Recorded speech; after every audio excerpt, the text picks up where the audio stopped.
जय श्री राम दोस्तों, स्वागत है आपका हमारी नई वीडियो में।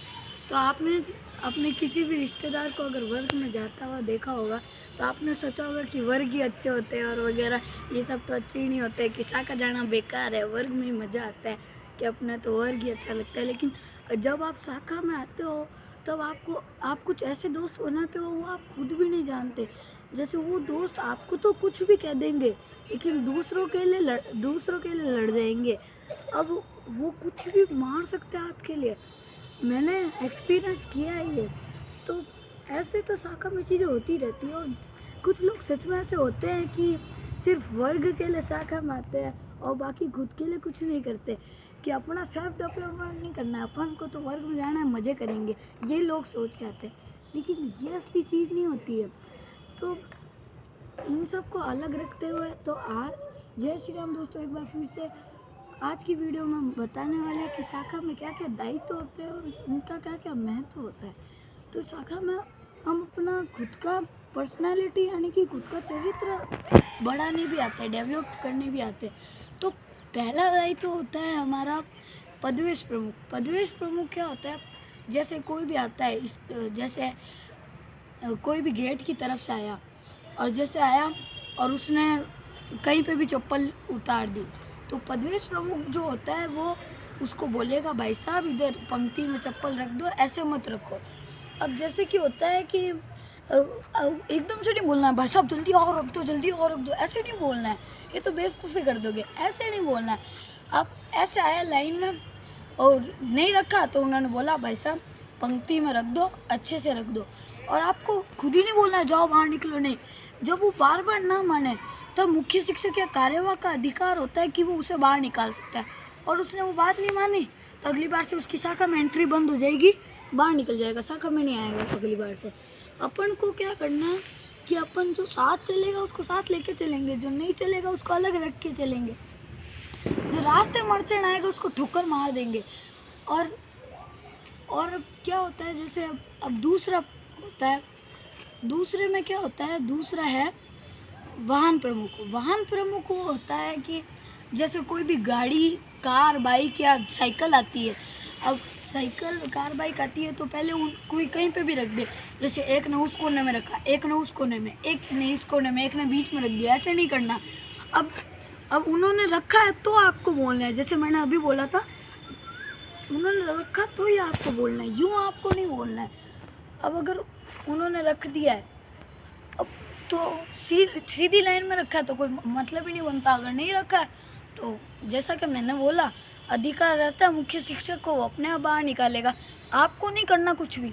आप बस मुख्य शिक्षक या कार्यवाहक को करो, वो आपको बोलेगा कि हाँ बाहर निकालो इसको, अपना कुछ नहीं है, बाहर निकालो उसको। ऐसे अपन को नहीं मारनी है, अपन को मारना पीटना नहीं करना है, लड़ाई, उसको बाहर निकालने का अधिकार सिर्फ मुख्य शिक्षक का है। अब चौथा आता है घटनाएं। घटनाएं क्या होता है, जैसे आपका कोई मोहल्ला है, मोहल्ले में 3-4 स्वयंसेवक तो आते ही होंगे, तो उनको रोज़ लाना और विकिर के टाइम जैसे बोलते हैं घट बनते हैं, और तो वो घटनायक बनाता है कि गणा एक संपदा, तो वो घटनायक बोलता है। अब जैसे कोई घट हुआ, उसमें कोई है ना, ये मोहल्ला है, उसके आप घटनाओं को, तो आपके पास अधिकार है कि आप जाओगे, घर के पास बुला के लाओगे। अगर वो नहीं आता है 1-2 दिन तो आप बुलाओगे, और तो भी नहीं आता वो आपकी जिम्मेदारी है फिर। और है ना, कोई और आएगा, नए को भी लाना है अपने साथ कि आओ खेलने चलते हैं। कभी ऐसा नहीं बोलना शाखा चलेंगे, नहीं, खेलने के लिए बुलाओ तो आएंगे। बड़े बड़े लोग ऐसे ही शाखा में आए हैं कि खेलने आओ और वो आ जाते हैं, ऐसे ही हुआ है। अब होता है, अब आता है गण शिक्षक। गण शिक्षक क्या होता है, खेल खिलाता है, बोलता है गणमंडल और गणमंडल गण एक संपदा, खेल खिलाते हैं, टीम राम राजा रावण, ब्रह्मा विष्णु महेश, ये है ना, अरे भैया गरे भैया, ये सब है ना, गण शिक्षक खेल खिलाता है। और एंड में जैसे आपने कभी वर्ग गए होंगे, आपके रिश्तेदार गए होंगे तो आपने देखा होगा बोलते हैं गणेशोत्थान आर रमा, तो आर रमा गण शिक्षक ही बोलता है। अब गण शिक्षक बोलेगा, फिर उसके बाद गण शिक्षक आएगा और बोलेगा कि है ना, जैसे वर्गों में होता है कि अब अल्पाहार होगा या अब नाश्ता होगा, अब ये सब होगा, तो ये सब गण शिक्षक बोलता है। अब गण शिक्षक के बाद आता है मुख्य शिक्षक। जैसे मैंने अभी बोला मैं बताऊं तो मैं भी मुख्य शिक्षक हूँ शाखा का।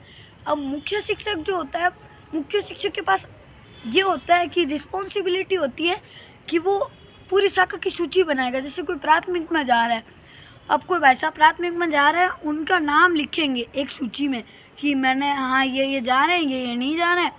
तो उनके लिए गणवेश भी चाहिए, तो गणवेश किन किन के पास है, किन किन के पास नहीं है, तो ये सब वो बताता है। और वो आगे जाके किसको देता है वो मैं भी आपको बताऊंगा। और शाखा में कुछ भी गलत होता है तो मुख्य शिक्षक और कार्यवाह की रिस्पॉन्सिबिलिटी होती है। अभी चौथा आता है कार्यवाह। अब कार्यवाह क्या होता है? कार्यवाह सबसे ऊपर का दायित्व होता है, सबसे ऊपर का शाखा में।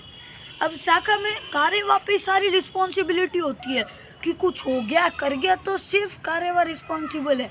वो होगा तो बड़े अधिकारी जैसे नगर कार्यवाह, नगर विद्यार्थी कार्यवाह, वो सब बताएगा उसको, कार्यवाह बताएगा सब। कार्यवाह, अब मैंने बताया कि मुख्य शिक्षक सूची बनाता है तो वो कार्यवाही लेता है, और वो आगे इसका काम कि दंड लाना करना, या तो कार्यवाह खुद करेगा या तो किसी को बोलेगा करने के लिए, वो सब कार्यवाह के ऊपर है कि है ना, ये सब वगैरह कार्यवाह के ऊपर होता है। और बाकी सब तो अपनी शाखा चलती है अपने सहयोग से। अपना सहयोग नहीं होगा तो शाखा नहीं चलेगी। और ध्वजमंडल प्रमुख होता है 5वां ध्वजमंडल प्रमुख। जैसे इधर लाओ, अब ये ध्वजमंडल प्रमुख है, अभी ये मेंटेन नहीं हुआ है क्योंकि अभी ध्वजमंडल प्रमुख नहीं आया है। जैसे ये सारे पत्ते दिख रहे हैं आपको, ये ध्वजमंडल प्रमुख सही करता है और ये सारे पत्थरों को सही करता है। अब जैसे बॉर्डर वगैरह बनाना वो सब भी ध्वजमंडल प्रमुख ही करता है। अब ध्वजमंडल प्रमुख वैसे तो इतना है ना ऊपर का दायित्व नहीं है, लेकिन ध्वजमंडल प्रमुख ध्वज परम पूजनीय भगवा ध्वज हमारे गुरु हैं, हमें उनको मेंटेन करके रखना पड़ता है। एक गंदगी नहीं आनी चाहिए। अभी जैसे मैं वीडियो बना के ख़त्म होऊंगा तो मैं सबसे पहले करूँगा, हर किसी का काम है कि साफ़ करना। ये नहीं है कि ध्वजमंडल प्रमुख आएगा, जैसे किसी दिन लग रहा है कि ध्वजमंडल प्रमुख लेट आया है तो उसका काम हमें कर देना है। थोड़ा बहुत क्या करना है, थोड़ा बहुत कचरा हटाना है और कुछ नहीं करना। अपने को बस यही काम करना है और अपनी शाखा करनी है। और बाकी तो अगर आपको ये वीडियो पसंद आई हो तो चैनल को सब्सक्राइब कर देना और वीडियो को लाइक कर देना। भारत माता की जय, बने रहिए।